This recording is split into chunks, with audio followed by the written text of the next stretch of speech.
بسم اللہ الرحمن الرحیم۔ عزیز طلبہ، السلام علیکم ورحمۃ اللہ وبرکاتہ۔ جماعت ہشتم میں اردو کے مضمون میں سبق مل کے رہو کی تدریس کے دوسرے لیکچر کے ساتھ حاضر ہیں۔ گزشتہ ویڈیو میں ہم نے سبق کے الفاظ معنی، بلند خوانی اور اشعار کے مفہوم کو سمجھا اور کاپی میں کام کس ترتیب سے کرنا ہے یہ بھی سمجھا دیا گیا تھا۔ نظم کے الفاظ معنی لکھنے اور یاد کرنے کے لیے دیے گئے تھے۔ امید ہے کہ وہ کام اہتمام سے ہو چکا ہوگا۔ سلسلہ تدریس کو آگے بڑھاتے ہیں اور دیکھتے ہیں کہ اس کے مشقی سوالات کیا ہیں اور ان کے جوابات کیا ہیں۔ جوابات کو سمجھتے ہیں۔ آپ کی کتاب کے صفحہ نمبر 62 پہ سوالات موجود ہیں، کتاب کھول لیجئے، صفحہ نمبر 62۔ کتاب کے صفحہ نمبر 62 پہ مشقی سوالات موجود ہیں۔ اگر ہم پہلے سوال کو دیکھیں تو سوال نمبر 1 میں جز دیے گئے ہیں الف، ب، جیم، دال اور ہ۔ ان تمام سوالات کے جوابات مطلوب ہیں۔ پہلا سوال، بنو، کرو، جاؤ، رہو، لڑو، ان میں سے کون سے الفاظ ردیف کے طور پر آئے ہیں؟ چونکہ ہم گزشتہ کلاسز کے اندر ردیف کے بارے میں پڑھ چکے ہیں کہ اشعار میں قافیے کے بعد وہ الفاظ جو دہرائے گئے ہوں، اشعار میں قافیے کے بعد جو الفاظ دہرائے گئے ہوں ان کو ردیف کہتے ہیں۔ تو ان اشعار کو آپ دیکھتے رہیں گے اور جن الفاظ کا اس میں تذکرہ کیا گیا ہے ان کو دیکھیں گے کہ آیا وہ الفاظ ردیف کے طور پہ آئے ہیں یا نہیں آئے۔ اس کے بعد اور دیکھنے کے بعد پھر ہم بتائیں گے کہ مذکورہ الفاظ میں کون کون سے الفاظ ردیف کے طور پر آئے ہیں۔ بورڈ پہ دیکھتے ہیں اس کا جواب کس طرح لکھا ہے۔ سوال الف کا جواب بورڈ پہ تحریر ہے کہ مذکورہ الفاظ میں بنو، کرو، جاؤ اور رہو وہ الفاظ ہیں جو ردیف کے طور پر آئے ہیں۔ اس کے بعد سوال بے کہ پھول اجڑے ہیں ہزاروں تو چمن پایا ہے۔ آپ کی نظم کا ایک مصرع ہے کہ پھول اجڑے ہیں ہزاروں تو چمن پایا ہے کا کیا مطلب ہے؟ سوال میں اس مصرعے کا مطلب پوچھا گیا ہے۔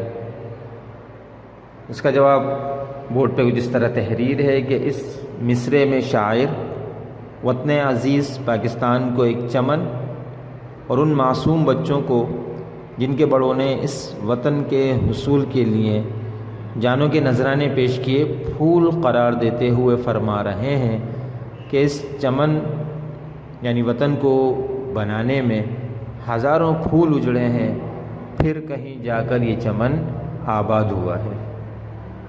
یہ بے کا جواب ہو گیا۔ عزیز طلبہ، سوال بے کے بعد جیم دیکھیں۔ جیم میں پوچھتے ہیں کہ اس مصرعے کا کیا مفہوم ہے کہ اپنے آبا کی طرح صاحب ایمان بنو۔ اس کا جواب بورڈ پہ کچھ اس طرح تحریر ہے کہ شاعر اس مصرعے میں ہمارے آبا و اجداد یعنی صحابہ کرام رضوان اللہ علیہم اجمعین کی مثال دے کے سمجھا رہے ہیں کہ تم بھی ایمانداری کو اپنا شعار بناؤ اور جس طرح تمہارے آبا و اجداد صاحب ایمان تھے تم بھی ان کی طرح بنو، تاکہ اللہ تعالیٰ تم سے بھی ایسے ہی راضی اور خوش ہو اور تم پر بھی فخر کرے جس طرح تمہارے آبا و اجداد سے راضی اور خوش ہوا۔ اس کے بعد سوال دال ہے کہ اللہ تعالیٰ کیسے انسانوں پر فخر کرتا ہے۔ اس کا جواب اس طرح تحریر ہے، اللہ تعالیٰ صحابہ کرام رضوان اللہ علیہم اجمعین جیسے صاحب ایمان انسانوں پر فخر کرتا ہے، جن کے ایمان کی گواہی اللہ نے خود قرآن میں دی ہے، وہ معیار حق ہیں اور معیار ایمان ہے۔ سوال نمبر 1 کا آخری جز ہے، اس میں پوچھا گیا ہے کہ مسلسل مسلمان کن باتوں کی وجہ سے ایک ہیں۔ اس کا جواب اس طرح تحریر کریں کہ دنیا کے تمام مسلمان کلمہ توحید کی بنیاد پر ایک قوم ہے، اور ہم سب کا اللہ، رسول اور قرآن بھی ایک ہے۔ یہ سوال نمبر 1 کے تمام جز مکمل ہوئے، ان کے جواب آپ تحریر کریں گے۔ سلسلے کو آگے بڑھاتے ہیں، مشق کو دیکھتے ہیں۔ سوال نمبر 2 دیکھیں کہ درج ذیل الفاظ کے ہم معنی الفاظ لکھیے۔ ناز، لہو، ملت، پیار، چمن۔ ان الفاظ کے معنی ابتدائی میں بتا دیے گئے تھے، اس کو دوبارہ لکھنے کی ضرورت نہیں ہے۔ اس کا سوال نمبر 3 کہ اس نظم کی ردیفیں لکھیے۔ ردیف ہمیں معلوم ہے کہ اشعار میں وہ الفاظ جو قافیے کے بعد دہرائے گئے ہوں وہ ردیف ہوتے ہیں، تو ان ردیفوں کو دیکھیں گے کون کون سے مصرے میں ردیفیں استعمال ہوئی ہیں، اور پھر ان کو ترتیب سے لکھ دیں گے کہ مثال کے طور پر اس نظم میں درج ذیل ردیفیں استعمال ہوئی ہیں، پھر آپ بتا دیں گے کہ بنو، کرو، جاؤ، جو الفاظ ردیف کے طور پر آئے ہیں ان الفاظ کو آپ لکھ کے نیچے بیان کر دیں گے۔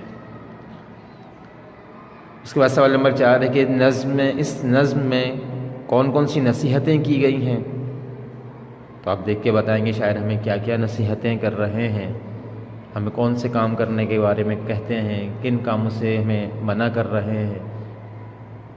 ان الفاظ کو مختصر کر کے خود اس کو لکھنے کی کوشش کریں گے، نظم پڑھیں گے کہ جن کاموں کو وہ کرنے کا کہتے ہیں، جیسے متحد رہو، مل کے رہو، صاحب ایمان بنو، لڑائی جھگڑا مت کرو، ان تمام چیزوں کو نصیحت کہیں گے جو انہوں نے ہمیں کی ہیں، اور آپ مختصر کر کے ان کو بتا دیں گے شاعر ہمیں اس نظم میں یہ نصیحتیں کر رہے ہیں۔ اس کے بعد سوال نمبر 5 ہے، چوز دا کریکٹ آنسر، صحیح جواب کا انتخاب کرنا۔ یہ آپ کے ذاتی معلومات کی بنیاد پہ ہوتے ہیں، ان کو آپ کتاب میں ہی اس پہ نشان لگا لیں گے۔ جیسے یہ پہلا کہ ہم سب ایک ہو جائیں تو ہو جائیں گے، اگر ہم سب ایک یعنی متحد ہو جائیں تو ہو جائیں گے، سونے کی طرح، چاندی کی طرح، ہیرے کی طرح یا فولاد کی طرح۔ جو صحیح جواب ہوگا اس کا انتخاب کریں گے آپ۔ بے میں شاعر کہتے ہیں کہ شاعر نے مل کے رہنے کے لیے مثال دی ہے، گل کی، چمن کی، تسبیح کی، وطن کی۔ صحیح جواب کا انتخاب کریں گے۔ جیم میں کہتے ہیں کہ اگر ہم آپس میں لڑیں گے تو ہو جائیں گے، کیا ہو جائیں گے؟ مر جائیں گے، غریب ہو جائیں گے، غلام ہو جائیں گے یا بکھر جائیں گے۔ نظم کی معلومات کے مطابق صحیح جواب کا انتخاب کرتے ہیں۔ اس میں ہم ساری دنیا کے لیے ہیں، خادم قوم، بھائی بھائی، حکمران عالم یا شمع ہدایت۔ آخری ہے کہ ہمیں اپنے بزرگوں کی طرح بننا چاہیے، صاحب دولت، صاحب کتاب، صاحب ایمان یا صاحب جائیداد۔ صحیح جواب کا انتخاب کریں گے، اور یہ بات یاد رہے، یہ چوز دا کریکٹ آنسر جو ہوتا ہے صحیح جواب کو منتخب کرنا، اس میں دیے گئے سبق میں جو الفاظ یا معلومات ہوتی ہے وہی صحیح جواب سمجھی جاتی ہے، چاہے ظاہری طور پہ کوئی دوسرا لفظ بھی اس کے مطابق لگ رہا ہو کہ یہ لفظ بھی صحیح ہے، اس کا یہ بھی جواب ہو سکتا ہے، لیکن ہمارا صحیح جواب وہی ہوتا ہے جو کتاب میں دیا گیا ہے یا کتاب کی جو معلومات ہے۔ یہاں تک آج آپ کی اس سبق کی مشق مکمل ہوئی، تمام اسباق کا کام مکمل ہو گیا۔ ڈائری نوٹ فرما لیں کہ سبق کے الفاظ معنی، الفاظ کے سوال کے جوابات، تمام کام مکمل کریں، ڈائری نوٹ فرما لیں۔ یہ ڈائری نوٹ فرما لیں کہ نظم کے سوالات کے جوابات تحریر کریں۔ سوال نمبر 1 کے تمام جوابات، سوال نمبر 3، سوال نمبر 4 کے جوابات تحریر کیے جائیں گے۔ سوال نمبر 2 پہلے مکمل ہو چکا۔ سوال نمبر 5 کے جوابات کے صحیح جواب کا انتخاب کتاب میں ہی کر لیں گے، اس کو کاپی میں نہیں کریں گے۔ اس طرح یہ آج کی مشق مکمل ہوئی اور آج کا سبق بھی مکمل ہوا۔ دوسرے لیکچر میں دوسرے سبق اور دوسری چیزوں کے ساتھ دوبارہ انشاءاللہ ملاقات ہوگی۔ جب تک کے لیے اجازت چاہوں گا۔ السلام علیکم ورحمۃ اللہ وبرکاتہ۔